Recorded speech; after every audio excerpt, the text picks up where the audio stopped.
Hozirgi paytda ishlab chiqarish zavodlari yoki omborlar quradigan quruvchilar ko'proq qaysi usuldan foydalanib, qanday inshootlar qurishmoqda degan savolga hozir javob beramiz sizlar bilan birgalikda.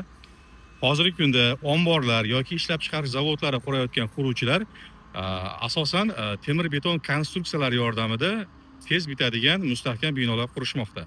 Buni uchta sababi bor. Birinchisi, temir beton konstruksiyalari qisqa muddatlarda sizni xohlagan tipdagi ishlab chiqarish zavodlaringizni qurilishiga demak yordam beradi. Bu birinchisi. Ikkinchi sababi, hop, temir beton konstruksiyalari ishonchli bo'ladi, sifatli bo'ladi.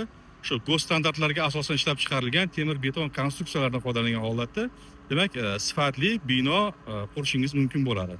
Uchinchi sababi esa temir beton konstruksiyalardan qurilgan bino boshqa tipdagi qurilgan binolardan ko'ra narx jihatdan anchagina arzonga tushadi.